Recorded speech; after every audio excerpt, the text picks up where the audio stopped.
बहुत ही मतलब दुख हो रहा है और एक तरीके से थोड़ा सा रिलीव्ड भी महसूस हो रहा है, क्योंकि आप और हम लगातार 2020 से यही बात बोल रहे हैं कि दिशा ने सुसाइड कमिट नहीं करी। और दिशा सुशांत के मामले में जो बात हमने तब बोली थी आज भी हम बोलते हैं कि दोनों ने सुसाइड कमिट नहीं करी है। और आज अभी नासिर भाई जिस प्रकार की बात बोल रहे हैं मुझे सुनकर के बड़ा दुख हो रहा है। उनके पिताजी का जो इंटरव्यू है वो हम सबने सुना है, आप लोग लगातार उसको ब्रेक कर रहे हैं और ये यहां पर आकर के बोल रहे हैं कि 5-6 लोग बंदरों की तरह नाच रहे हैं। अरे वो बेटी के बाप हैं, वो पिता हैं जिन्होंने अपनी बेटी को खोया है। नासिर भाई प्लीज चिल्लाने की आवश्यकता नहीं है, सेंसिटिव मैटर है। और आप बोल रहे हैं कि वो मतलब बंदरों की तरह नाच रहे हैं। आपको मालूम है आप क्या बोल रहे हैं? आपको मालूम है आप क्या बोल रहे हैं? इस आदमी को कुछ भी आप बोल रहे हैं, ये कितनी दुख की बात है, कितनी गलत बात है। और अगर उनके पिता आज आकर के बोल रहे हैं कि भैया मैं हाई कोर्ट में जा रहा हूं, मैं पिटीशन डाल रहा हूं और मुझे चाहिए कि कुछ लोगों की, आदित्य हो या बाकी जो भी लोग हैं, उनकी कस्टोडियल इंटरोगेशन होनी चाहिए,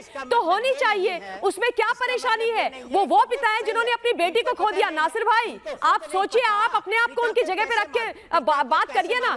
आज वो कह रहे हैं कि मेरे ऊपर कोई दबाव नहीं है, कोई प्रेशर नहीं है, इसलिए मैं बाहर आकर के बोल पा रहा हूं। मुझे अभी तक याद है उस समय की जो मेयर हुआ करती थी मैडम किशोरी पेडनेकर, ऐश्वर्या जी, उनका नाम लिया है, बिल्कुल उनका नाम लिया है किशोरी पेडनेकर का। सोचिए आप, वो उनके घर गई थी और अकेले नहीं गई थी, वहां की जो डीसीडब्ल्यू की चीफ थी उनको साथ में लेकर के गई और उसके बाद लिटरली उन्होंने उनको प्रेशराइज किया और बाहर आकर के बोला कि उनकी माताजी ने यह बोला है कि सब लोग हम लोगों को तंग कर रहे हैं, मेरी बेटी की डेथ के ऊपर राजनीति हो रही है, मेरी बेटी के कैरेक्टर को असैसिनेट किया जा रहा है ना। आज मैं कहती हूं उनसे भी पूछताछ होनी चाहिए किशोरी पेडनेकर से, और डीसीडब्ल्यू की जो चीफ थी उससे भी पूछताछ होनी चाहिए कि जो बात बोली जा रही थी उसी बात पर अब उनके पिताजी कह रहे हैं कि हाँ हमारी बेटी के साथ कुछ गलत हुआ है, यानी कि मेरी बेटी को मारा गया है। कैसे आप इस प्रकार की बात कर सकते हैं? ऐसे कैसे आप बोल सकते हैं भाई? मुझे तो समझ ही नहीं आ रहा है कि एक लड़की की मौत की बात हो रही है और यहाँ पर बंदर नाच और पता नहीं क्या क्या बोल रहे हैं। नासिर भाई प्लीज आप ना लगातार मत बोलिए। आप ये समझ लीजिए कि किसी विषय पर बात हो रही है, ये कोई नया विषय नहीं है, ये पुराना विषय है, ये वही विषय है जिस पर हम लोग लगातार लड़ते रहे और लड़ाई अभी भी जारी है। अभी बीच में यदि हम कुछ दिन तक हम लोग बात नहीं कर रहे थे, वो इसीलिए नहीं कर रहे थे क्योंकि उनका परिवार चुप था। लेकिन आज अगर परिवार सामने आ रहा है, अगर आज बेटी के पिता सामने आ रहे हैं, तो आपको क्या लगता है कि हम लोग दोबारा उनके साथ खड़े नहीं होंगे? आपको क्या लगता है कि लड़ाई हम लोगों ने छोड़ दी? नहीं छोड़ी है, नहीं छोड़ी है। हम उनके साथ खड़े थे, खड़े हैं, खड़े रहेंगे। और मैं उनके पिताजी को धन्यवाद देना चाहती हूँ कि आज वो आए बाहर। और पता है क्यों आए? क्योंकि अब उनको प्रताड़ित करने वाली, उनको डराने धमकाने वाली सरकार वहां पर नहीं है। ये भी आप मान लीजिए। पिता को कैसे मालूम कि उनकी हत्या हुई है? जो वकील साहब थे उन्होंने पिता बोला को कैसे मालूम? सरकार को धन्यवाद क्या कहा है चाहते हैं? पिता को कैसे हम लोग इन्वेस्टिगेशन जो भी करना चाहते हैं वो हमारे साथ है। नासिर भाई आप दिशा के पिता को अनाप शनाप बोल रहे हैं, आप दिशा के पिता को अनाप शनाप बोल रहे हैं। आप नहीं चाहते क्या कि उस लड़की को न्याय मिले? आप नहीं चाहते कि एक बाप को न्याय मिले? आप नहीं चाहते कि सच्चाई बाहर निकले? आप नहीं चाहते कि उस समय जिन लोगों ने गलत किया दिशा के साथ उनकी सच्चाई बाहर निकले? अगर दिशा के पिता स्वयं बोल रहे हैं this is from horses mouth, ऐसा नहीं है कि कोई उठ करके बोल रहा है, ये उनके पिता बोल रहे हैं। ये भी तो समझिए आप। मानवी कैसे पता? ये बोल रहे हैं पिता को कैसे पता? Very bad. आपको कैसे पता? दिशा सेलियन के फादर को कैसे पता चला कि ये मर्डर? बड़ी हैरानी की बात ये कैसे पता चला? ये बड़ी हैरानी की बात ये है कि 5 साल के बाद पिता को लग रहा है, मेरे को ये बहुत हैरानी की बात लग रही है कि 5 साल के बाद पिता को लग रहा है कि शायद कुछ लिंक हो। पहले वो कहते हैं मेरे को पुलिस पे विश्वास है, फिर कहते हैं पुलिस ने बोल दिया कि सुसाइड है, नहीं फिर पुलिस ने बोला मर्डर है। वो खुद इतना लड़खड़ा रहे, ऐसे लग रहा है उनको कोई पेपर पेन लिख करके दे दिया है और वो सब कुछ वो जो लिखा हुआ है उन्होंने पर्चे पे वो जाकर के बोल रहे हैं। नहीं पिता जो बोल रहे हैं वो बिल्कुल तोता की तरह ऐसे लग रहा है कि रटा हुआ है और ऐसे आकर के बोल दिया। 5 साल के बाद वो कह रहे हैं मुझे लग रहा है। 5 साल उनको लगने में लग गए, 5 साल तक तो वो बोले नहीं, अब जाकर लगने में लग गए। और फिर मैं जैसे बोलूंगी इतनी जांच एजेंसी है, कुछ तो सबूत लाए, कुछ तो बोले, कोई तो उनकी स्टेटमेंट आए, कोई स्टेटमेंट आए नहीं।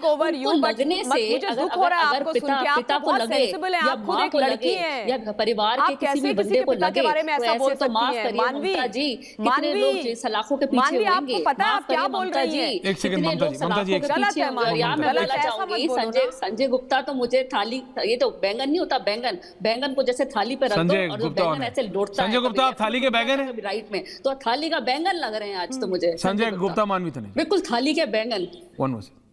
संजय जी हर किसी केस के अंदर जब कुछ नए एविडेंस निकल करके आते हैं तो 5-5, 10-10 साल के बाद भी उन केसों की सच्चाइयों का पता चलता है। अगर कोई सच्चाई, अगर कोई एक पिता बोल रहा है तो उसके बाद इन्वेस्टिगेशन और इंटेरोगेशन दोनों ही बनती है।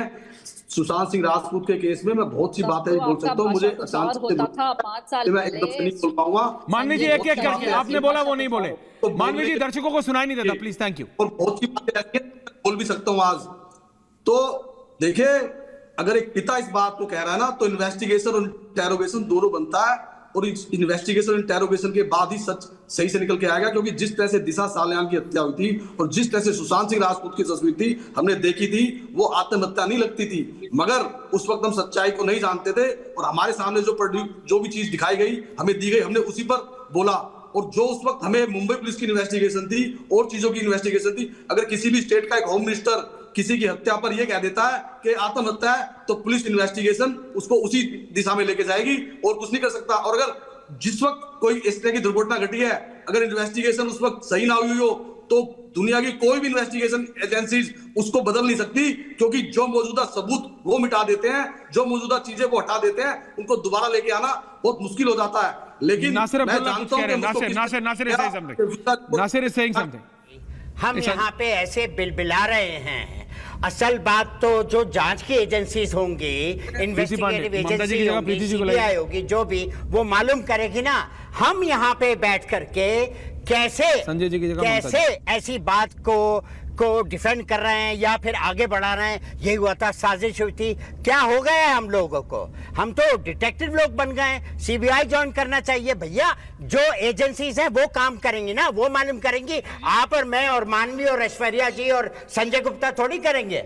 क्या बेकार की बातें हैं ये? प्रीति पांडे, आवाज आ रही है क्योंकि ईयरफोन काम नहीं कर रहे हैं, मैं बाहर हूँ अभी। मैम आ रही है, बोलिए मैम। मैं जल्दी से अपनी बात बोल दूं। जी प्लीज। ऐश्वर्या, पता है सबसे बड़ी विडंबना देखिए, एक गंजेड़ी महिला जो है वो नेशनल टेलीविजन पे आती है और बैठती है और घड़ियालू आंसू बहा के कहती है मैं सुशांत सिंह राजपूत को बहुत प्यार करती थी, एक पूरा ड्रामा रचती है। और उसके पीछे पूरा बॉलीवुड गैंग और वो अंडरवर्ल्ड कनेक्शन के लोग सब खड़े हो जाते हैं। रिया चक्रवर्ती को हर आदमी मानता है कि नहीं नहीं ये तो बहुत सही कह रही है, लेकिन जिन दो घरों में घटना हुई है, सुशांत सिंह राजपूत और दिशा सालियान, उनके पिता अगर आके कुछ कहते हैं तो हम यहाँ नेशनल टेलीविजन पे पैनल पे बैठ के हम उन पे शक करते हैं। हम दिशा सालियान के पिता पे शक कर रहे हैं, हम सुशांत सिंह राजपूत के पिता पे शक कर रहे हैं, लेकिन हम जो वो चरस और गांजे में फंसी हुई महिला है, जब वो कुछ कहती है तो हम उसके बारे में सोचते कि नहीं उसका इंटरव्यू बिल्कुल परफेक्ट है। बाकी जो दो पिता जिन्होंने अपना परिवार का बेटा और बेटी वो बिल्कुल झूठ कह रहे हैं। और दो जो अभी उन्होंने संजय जी को बोला ना कि लोटा बैगन क्या क्या बोल रही थी, बहुत यही मानवी जी हमारे साथ 5 साल पहले सुशांत सिंह राजपूत के लिए लड़ा करती थी, वो भूल गई शायद। मैं तो यही कह रही हूँ ना, सबूत ले।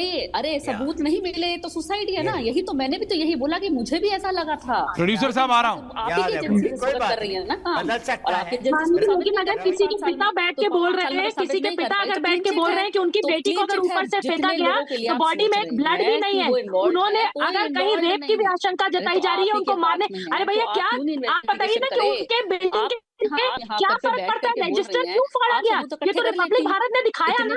अगर राम कुमार जी, ममता जी आ रहा हूँ, प्रीति जी आ रहा हूँ, मानवी जी एक एक करके बोलेंगे, सुनाई देगा। आप सब वीडियो लिंक पे हैं, सिवाय ममता जी की। It's a humble request. Ram Kumar.